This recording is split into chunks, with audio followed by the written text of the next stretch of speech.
Welcome to the deep dive. Our mission today is straightforward. We are analyzing a highly volatile 24/7 market cycle using recent financial reports, on-chain logs, and macroeconomic data. Yeah, specifically looking at that massive government transfer and the surprise inflation data that, sparked this huge institutional panic before things finally stabilized. Exactly. And the defining feature of this cycle was this really sharp V-shaped price path. I mean, the spot market just took a sudden dive down to an intraday low of $61,750. Right, and the trigger for that drop was highly specific. On-chain logs verified the U.S. government moving $297 million in digital assets. Which is $244 million in Bitcoin And $53 million in Ethereum, yep. Straight to Coinbase Prime. Okay, let's unpack this because honestly, this makes zero sense to me. We have the executive order from March 2025 explicitly establishing a strategic Bitcoin reserve. Right, the mandate to legally retain the assets. Exactly, retain, not liquidate. So why on earth are these, Wall Street-grade algorithms so poorly coded that they instantly price in an open market dump? Well, what's fascinating here is the actual mechanics of the market structure. This was merely an administrative transfer by the U.S. Marshals Service for institutional custody. Oh, just for safekeeping. Exactly. But think of those automated algorithms like a hyper-paranoid security system. Because digital assets trade 24/7, the system doesn't wait to check if the government is just moving funds to a safer vault. It just pulls the fire alarm. It immediately pulls the fire alarm.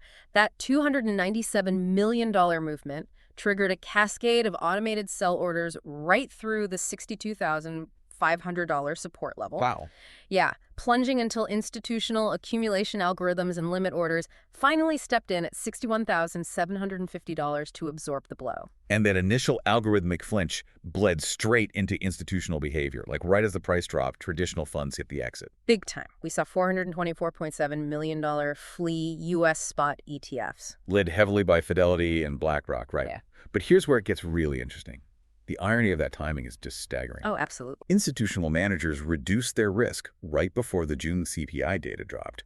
And that data, massively disinflationary. It was a total shock to the system. Everyone was bracing for the worst, around 3.9% inflation, mostly because of the panic over that new 20% Strait of Hormuz maritime tariff pushing oil futures up. Right. But the actual data completely defied the doomsday predictions. Headline inflation dropped to 3.5%. Which is huge. Month over month, we saw a 0.4% drop. I mean, that is the largest single-month decline since April 2020. Yeah, largely because the energy index actually fell by nearly 6%. But that massive drop in inflation creates this strange paradox for the industry. You would think cheaper energy and easing macro pressure would lift all boats. Yeah, you'd think so. But instead, it's exposing the companies that were essentially swimming naked.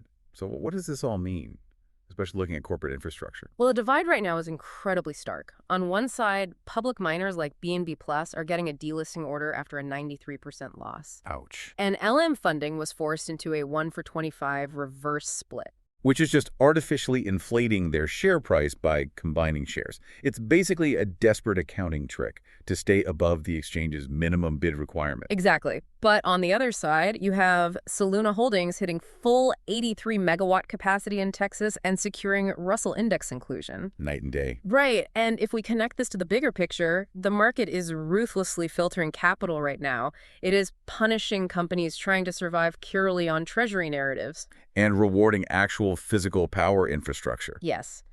We're also seeing this flight to real-world utility and tokenization. Just look at Kraken launching their X stocks program. Allowing continuous trading of tokenized, physically backed U.S. equities, starting with Atlassian. Exactly. The market wants tangible infrastructure and clear utility, not just corporate rebranding. So for you listening, navigating these markets really means learning to separate the noise from the signal. Right. You have to distinguish between algorithmic panic, like an administrative wallet transfer causing a flash crash, and actual foundational shifts. Like a 0.4% monthly drop in inflation.